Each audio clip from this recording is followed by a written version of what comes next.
In our study of 1 Peter, we have been discussing the righteousness in suffering in chapter 3, verses 13. It runs all the way to 5:11. It's the largest section of the book. And what we studied 2 weeks ago was that if we zealously pursue good, we will have peace. That's the general rule. But then Peter breaks off and gives us instructions on what if. What if we suffer although we're doing righteous, we're doing good? What do we need to keep in mind? He instructs us about 4 things. 1, we need to realize that we're blessed because our faith is stronger than even suffering or the possibility of being persecuted because of it. Number 2 is that Christ is actually Lord above all, and it's Him that we need to fear, not other authorities, sources that may be threatening us. Number 3, when we suffer for doing what is righteous, for doing what is right, it's an opportunity to witness. Because the outside world is going to see that you have a different motivation, a different strength that they know nothing of, and they could ask. And we're going to be ready to give a defense, a reason for the hope that we have. And then finally, if we suffer, although we're doing what's right, we're acting in a righteous manner, then we can be assured that God has a plan, that is part of God's will. And then last week we studied from 1 Peter 3, 18 through 22, Peter gave us the example of Christ, where he showed that all those things were true of Christ, and that he was the most righteous person, and yet he suffered, and he suffered greatly. And yet even through all of it, he was still righteous. God had a plan for it, had a purpose. It was a great purpose in which we all benefit from. And in fact, God raised him up to be Lord over everything, above every name. And he was a great witness. And Peter gave even the testimony that he went to the lowest parts of hell and still proclaimed and gave a defense. And then that purpose of God was to bring salvation. Okay, so in this passage, which last week Peter gave an example of Christ, but in that first passage, Peter was reviewing the positive reality of suffering for doing good, for what is right in God's kingdom. He gave us the positive evidence, the things we need to keep in mind positively. This week, Peter's going to draw some conclusions based on these 2 passages, kind of ending that topic and that conversation, where he's going to instruct his readers about directions. So in 1 Peter 4, 1 through 6, Peter speaks of directions. Specifically, he's going to remind the believers of 2 directions in life.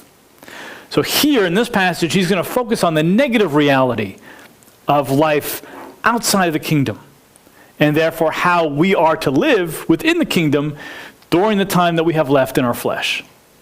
So like always, let's go ahead and read the whole passage so we get the forest. Starting in verse 1, it says, "Therefore, since Christ has suffered in the flesh, arm yourselves also with the same purpose, because he who has suffered in the flesh has ceased from sin, so as to live the rest of the time in the flesh no longer for the lust of men, but for the will of God. For the time already past is sufficient for you to have carried out the desires of the Gentiles, having pursued a course of sensuality, lusts, drunkenness, carousing, drinking parties, and abominable idolatries. In all this, they are surprised that you don't run with them into the same excesses of dissipation, and they malign you. But they will give account to him who is ready to judge the living and the dead. For the gospel has, for this purpose, been preached, even to those who are dead, that though they are judged in the flesh as men, they may live in the spirit according to the will of God." Okay, let's go to the first direction. There's 2 directions. The first direction is the resolve in our new direction of life, which is the will of God. The second direction will be reflecting on the ramifications of our past life, direction of life. But for the first 2 verses, it's our resolve in our new direction of life. Let's read the first part of verse 1. It says, "Therefore, since Christ has suffered in the flesh, arm yourselves also with the same purpose." So the therefore links this passage specifically with the example of Christ's suffering from verse 18, where we see the common verbiage in links. So although Christ has suffered, although he was just, although he's perfectly righteous, he chose to obey God, even though that meant that he would experience great suffering, knowing that that suffering had a part in God's will for a greater good, for God's glory.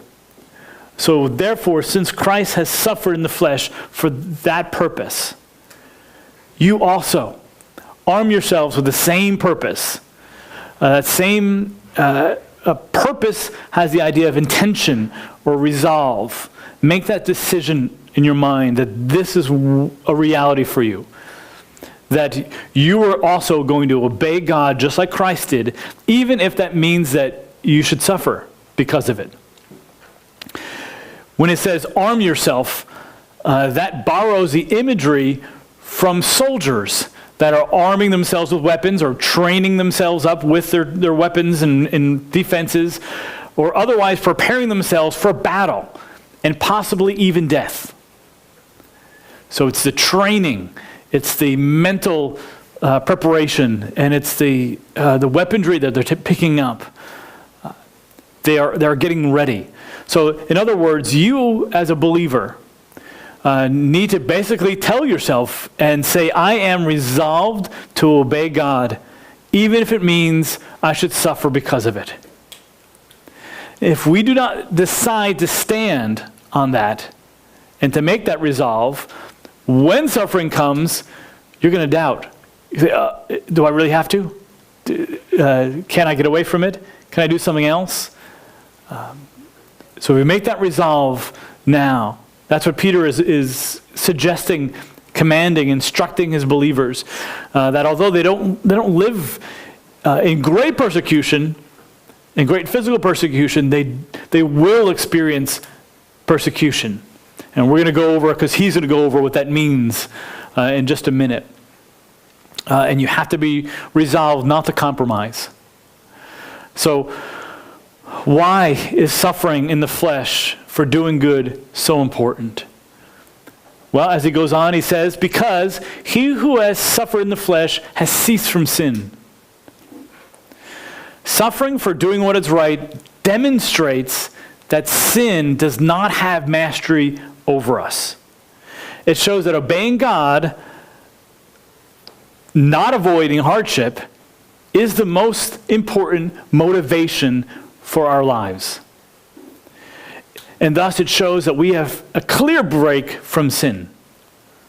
That we don't no longer live that direction. Now when it says, because he who has suffered in the flesh has ceased from sin, it doesn't mean that we do not sin any longer at all. Because we all sin. Now, the scriptures make that clear. 1 John 1:8 says, if we say that we have no sin, we deceive ourselves, and the truth is not in us. So we all still do struggle with sin and do sin. But that's not the direction of our life. That's not how we're characterized. And every day as we move closer to godliness and closer to him, the obedience and righteousness increases and sin decreases. So the way we can understand this is that those who have suffered in the flesh have ceased from the power and dominion of sin. And that God is taking control of more and more of our lives. We are no longer slaves of sin. And our lives have a new direction. And it is increasingly being characterized more and more by obedient righteousness. He goes on to say in verse 2, so as to live the rest of the time in the flesh, no longer for the lust of men, but for the will of God. This is an explanation. What does it mean to cease from sin and to have the same purpose? Well, it's so as the rest of our life is lived for the will of God. This verse does two things. It explains two things. Number one, it explains what it means to cease from sin, which means to live for God. And number two, it gives a reason for arming yourself, for training yourself and preparing for battle. And what is it? Against what are we fighting? Against what are we arming ourselves? It's our own lusts. The lusts of men. The lusts, the nature we have in ourselves, and from what all society also drives and lusts after, in which Satan's kingdom tries to tempt us through these things, through our own lusts, which is a sin nature. It's not general desires, it's the desires to rebel against God, to do things that are outside of his way, outside of his will. So this verse clearly shows that there's two motivating factors in our life. Lusts are human impulses or God's will. Sin or righteousness. All desires that are not directed towards God and his ways, they're not going to satisfy. They're not going to bring peace. They're not going to bring purpose, meaning, or happiness, or delight. Only the will of God. And that's what we need to be resolved to live the rest of our time here on earth for his will. Peter then discusses what he means by these lusts, the lusts of men, in the next verse to come. But from thus far, visually what he's talking about is that moment of conversion, your life changed. Your purpose changed. You're now living for the will of God for the rest of the time that you have on earth until he takes you home. This is important because it's his will, it's his desire, his plan for us, his design for us, his creation of us that gives us purpose, gives us value, it gives us happiness and delight, just as Christ had. His life had ultimate purpose and value and happiness and delight because he's fulfilled God's perfect will. And that's what he's calling us to do as well. From the moment of conversion on, we had a past life that didn't happen, but all things were created new in Christ. So let's move on to the second part, the second direction of life that Peter describes, which in verses 3 through 6, where he reflects, gives us a reflection on the ramifications of our past direction of life. The first new direction was the will of God, which is apart from sin, and the old direction was in sin. He first talks about the first ramification, which is personally, or ramifications personally, which is verse 3. The first part says, "For the time already past is sufficient for you to have carried out the desire of the Gentiles, having pursued a course of," I want to stop there. It said, for the time already past. So in contrast to the time that you have remaining in your life, post-conversion, post-salvation, to do the will of God, you've had this history, you've had this time, these actions, these behaviors, that past time. And that past time, he's saying, was sufficient. The meaning, that which was adequate and enough for some purpose, and thus the accordingly resulting in contentment. So let me explain that again.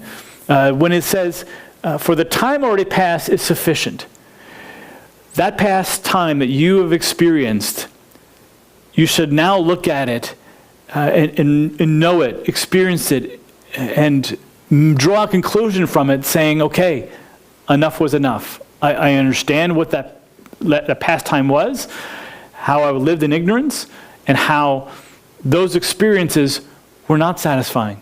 They didn't bring me meaning. They didn't bring me delight. They didn't bring me happiness or value. And now I am content and satisfied to put those aside. I no longer need to live that way. And so in this verse, he introduced that second direction of life where we were in darkness. We were living out the lusts of men, trying to find our meaning, our place without God. Like I always say, it's kind of like trying to find room 304 on the 6th level. You're just not going to find it. So their past life apart from God, they were carrying out their desires. That was enough time to show them its emptiness. And thus to show them that life was not meaningful. And I'm content to leave it aside, to leave it behind. And he says, the time was already sufficient for you to have carried out the desires of the Gentiles.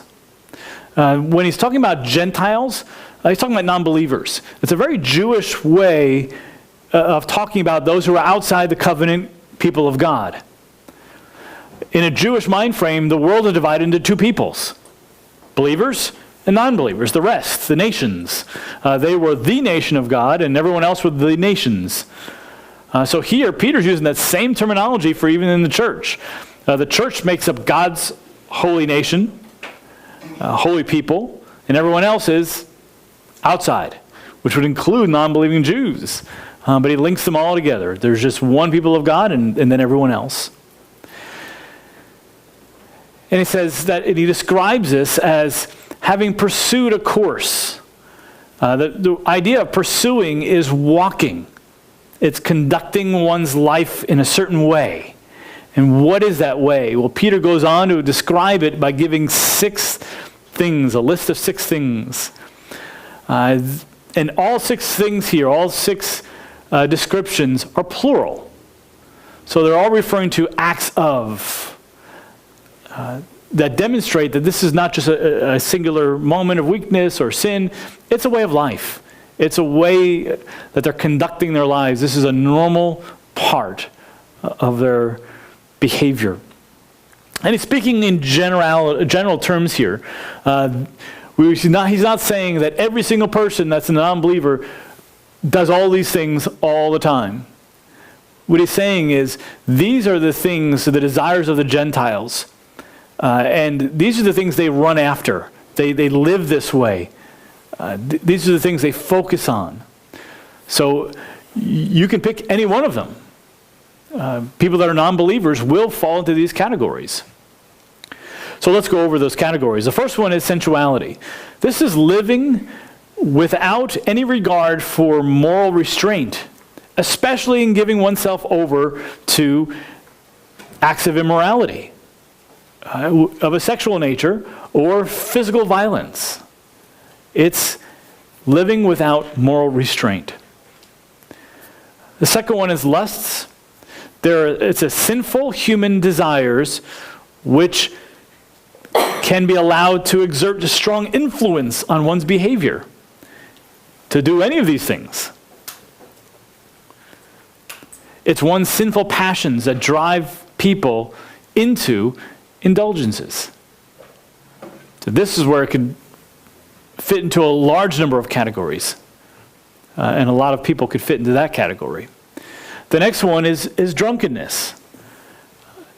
Literally, the word means wine that's bubbling up.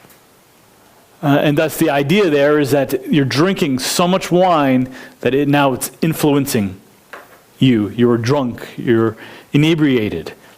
And it refers to habitual intoxication.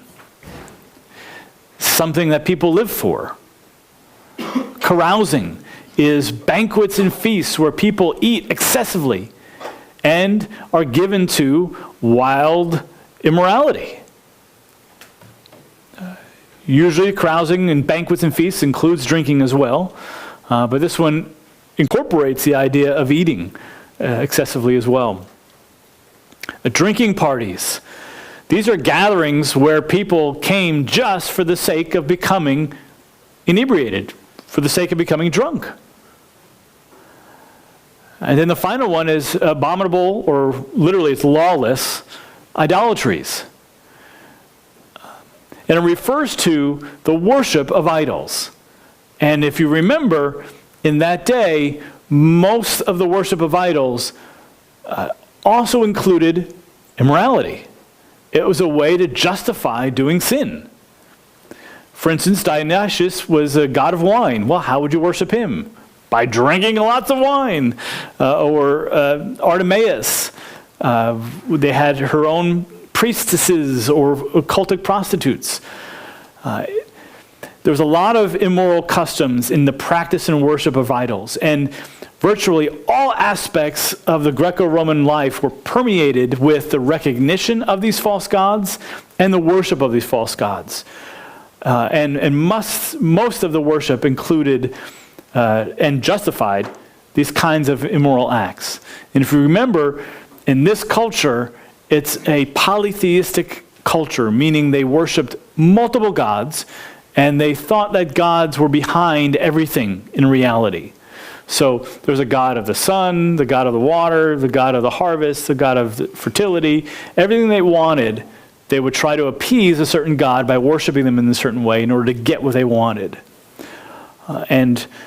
So because it was a man-made religion, they made up worship practices that satisfied their desires. And so thus, it was a constant thing. It was a constant part of their lives to do this, both within the home, at temples, and during certain festivals. And this is what drew the direction of their lives. They thought this brought meaning or happiness or things, but it didn't. It had destructive results.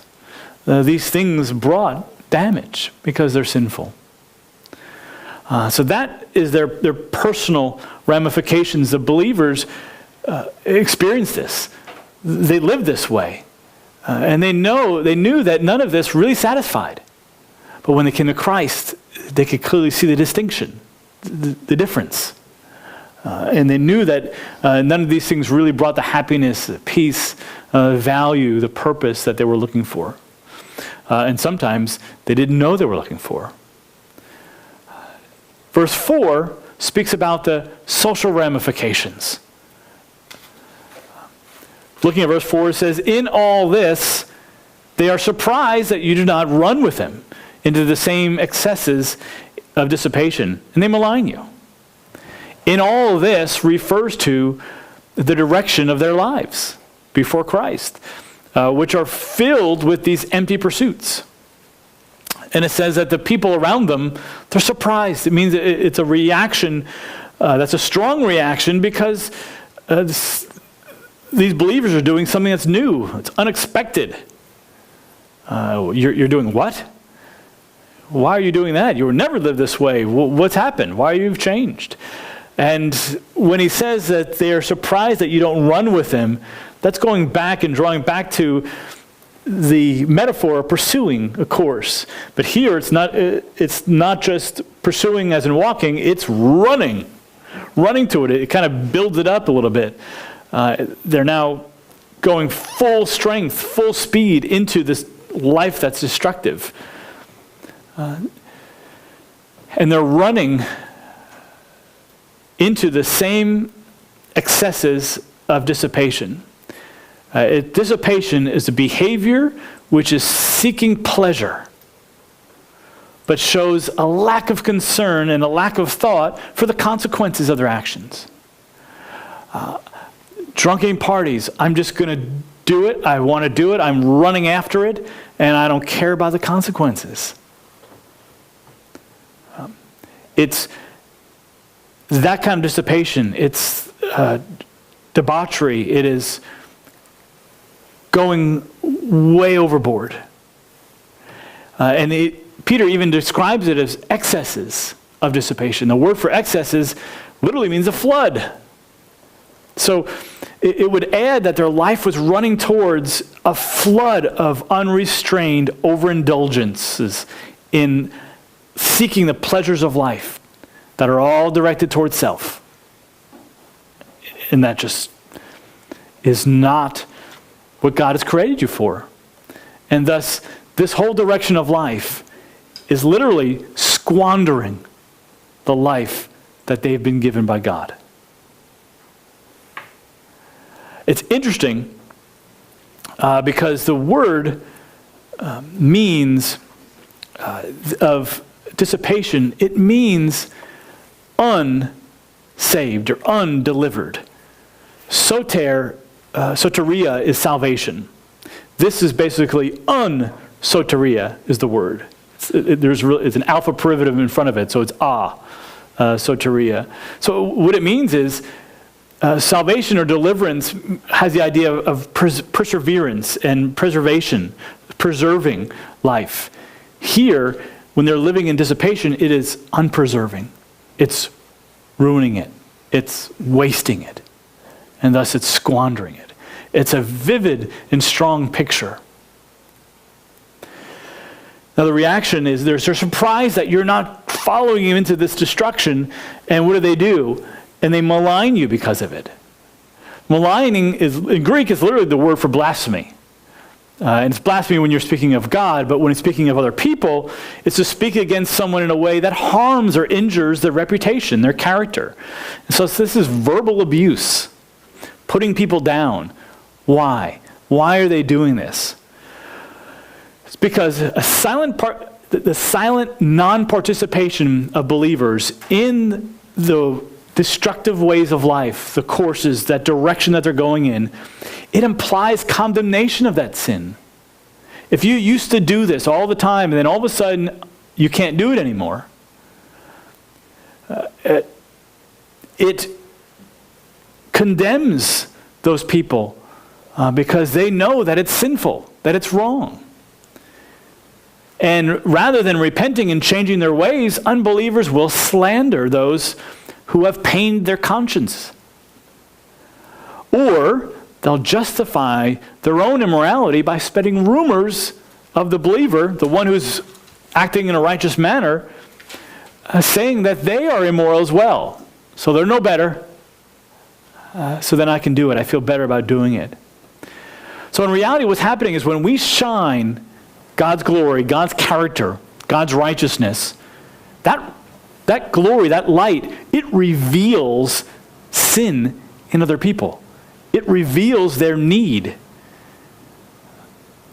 And people are uncomfortable with that. Unless that brings them to repentance back to God, that hurts. Remember, that's what the gospel is all about. It's bringing people to a place of humility, knowing their need for God, their need for forgiveness, their need for grace.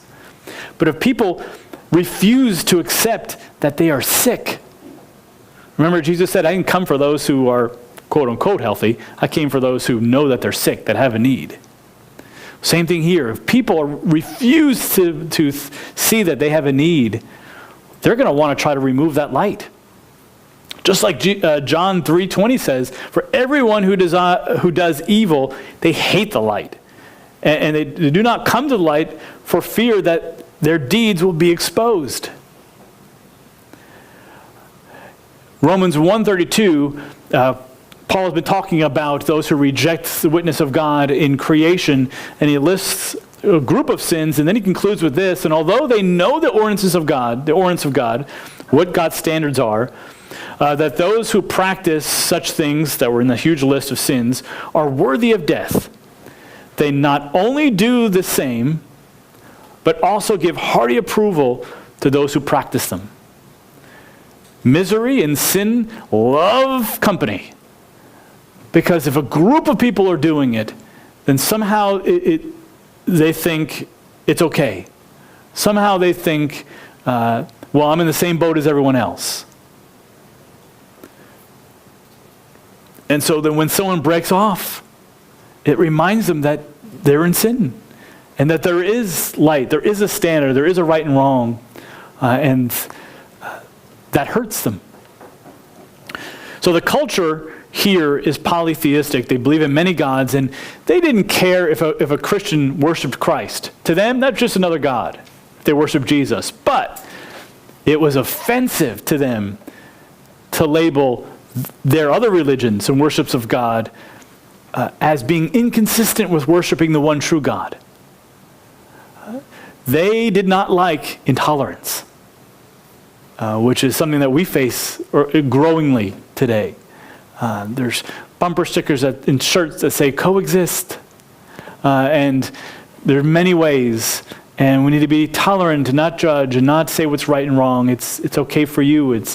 There's no moral absolutes. It's all relative.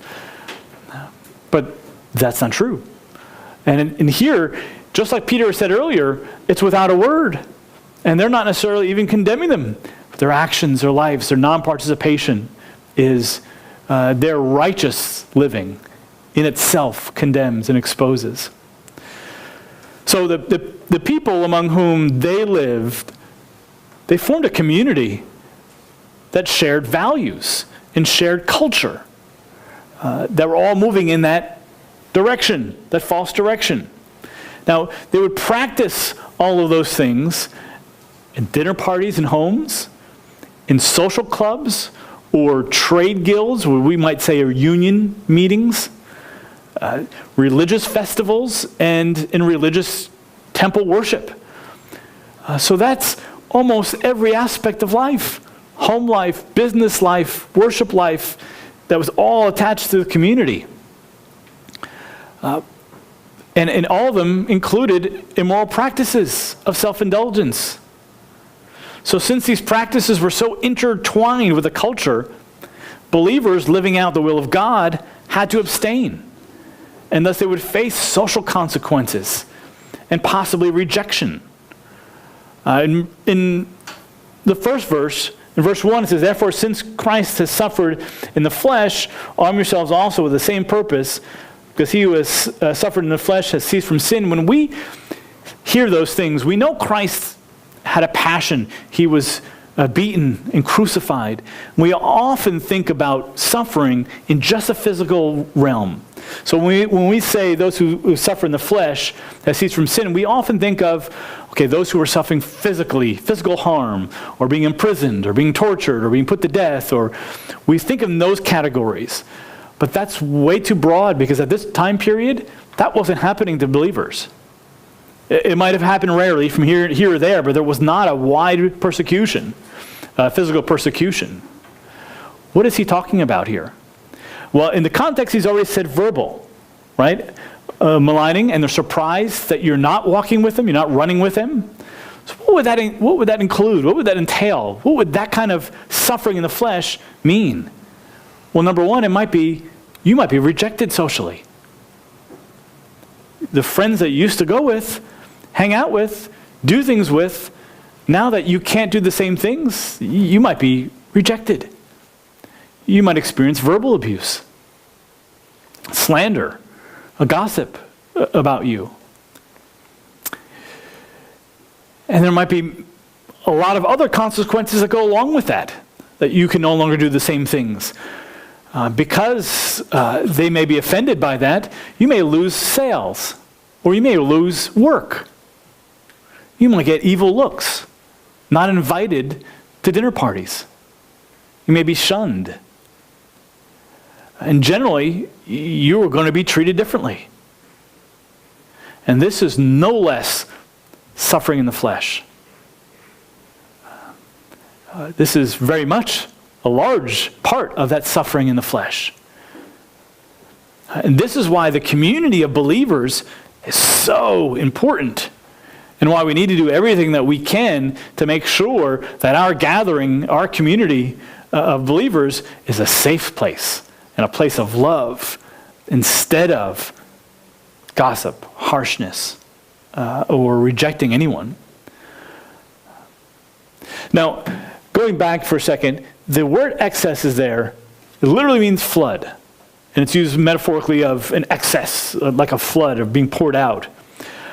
So I don't think it's any accident that Peter uses that particular word here, because in the context, he has just talked about Noah's flood and how that was a judgment of God, where he says the spirits of those who were once disobedient, when the patience of God kept waiting the days of Noah during the construction of the ark, in which a few, that is 8 persons, were brought through safely through the water of judgment, the flood of judgment. So the same flood of sin that leads to their judgment and destruction is the same one, just like in Noah's day, where God was willing to judge humanity at the proper time. So he's using a play on words, I think, and he's connecting it verbally, that they are not only they're not trying to escape the flood, they're running towards it, running into it. Their destruction, the direction of their lives, their destruction is sure. So there's social ramifications. There's also eternal ramifications. In verse 5 it continues, but they will give account to him who is ready to judge the living and the dead. They will give an account. It's those who malign, those who are gossiping, who are bringing harm, who are persecuting you because you're doing what's right, righteous. You're living out righteously before God, living out in holiness, doing his will. Those who malign will answer for their actions before God. And it's him who is ready to judge. The word for ready there means he's prepared and he's willing to judge the living and the dead. Living and the dead just simply means all people, all souls, those who have already died and those who are still living. It's just communicating that the dead will not escape judgment. And this is referring to both believers and non-believers. All people will be judged. He's ready to judge all people. And the fact that Peter's bringing up the idea of a judge, it's a gentle reminder that we're to leave that judgment and the avenging to God and follow the example of Christ, which he's already given earlier in 1 Peter 2:23 that says, and while being reviled, he, Christ, did not revile in return. While suffering, he uttered no threat, but kept entrusting himself to him who judges righteously. So it's a gentle reminder that we have a judge, and he's going to take care of that. We don't need to do that. God will judge all people.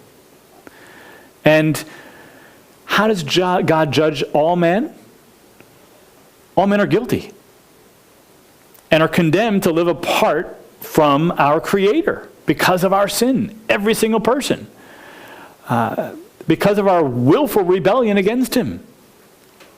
So given that reality, that is actually the reality of every single person. We're all born with the sin nature, and we all willfully choose the sin as well.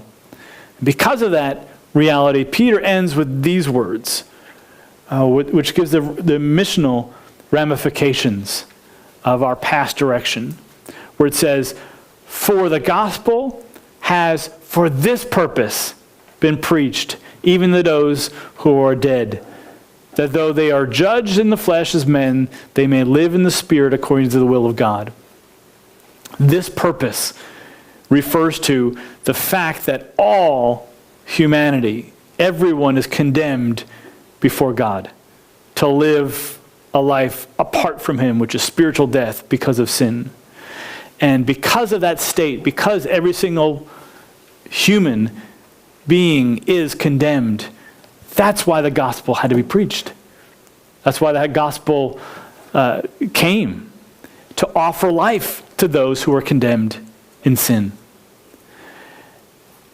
And by the way, that's why we need to preach it. Remember, it was preached. It's preached by people, shared by people, pronounced. This is literally speaking the good news, declaring the good news. And Peter is saying, for the gospel has been, because of all men is condemned in sin, this is why it has been preached even to those who are, the idea is, now dead. They have died before the return of Christ.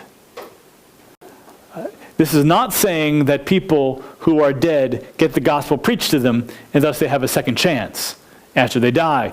Hebrews is clear that it is appointed to man to die once and then the judgment. And if people had a second chance, why would it be emphasizing at all that you need to suffer now? Well, just wait till later, then you can change. Keep it in mind, though. That's not the case. It would lose everything. We're not given a second chance after death. We have to make the decision now while we're still alive. He goes on to say that though they are judged in the flesh as men, they may live in the Spirit according to the will of God. Now, the though, and then the comma, is a great contrast in Greek. It's literally saying, on the one hand, they are judged in the flesh as men. But on the other hand, they may live in the Spirit according to the will of God. It's showing great contrasts of things that seem to be contradictory. So, if we are saved from sin, why do we still die? Why do we still face that judgment of physical death? This is answering that question. Although we are judged in the flesh as men, that's the result. The result is that we are judged by God as men, and God judges all flesh of men as being unworthy since the fall. Since the fall of Adam, we've all been given a sin nature. And that's all tainted our bodies, our physical nature, our physical makeup. And he has cursed us that way in the fall to die so that we would not live in sin forever. So that death was actually a grace. Our bodies are stained with sin. Our flesh is stained, and thus we have to die physically so that he can raise us up with new life, a perfect body, a resurrected body that can live in his presence forever. That's untainted by sin. So the physical death of one who believes in the gospel does not end his life. They, on the other hand, they live spiritually. They live with God because they're united with Christ. These words, they link back to the verse that was showing the example of Christ, which Peter began with at the beginning of the passage. At the beginning of the passage, he said, therefore, since Christ suffered in the flesh, which went back to 1 Peter 3:18, for Christ also suffered, having been put to death in the flesh. But now, he links at the end of this passage to the second part. Christ was made alive in the Spirit. Although he died physically, and from man's perspective, it may look like a judgment. And in fact, Christ's body, because it was tainted, because he became sin, that had to die. And he was born under the curse as well. His body was not perfected. It wasn't glorified.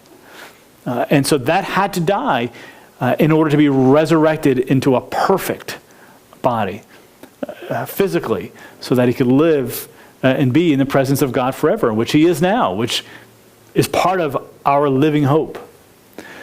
So here, it's the gospel is preached to even those who have already died, who have already faced that judgment, who physically have had to have died.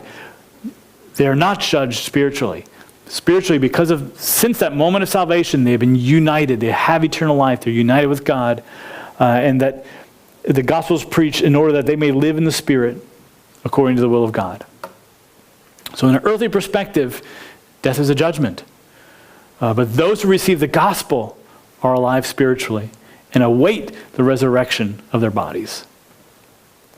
Those are the two directions of 1 Peter 4, 1 through 16. Now, before we close, let's go over the applications.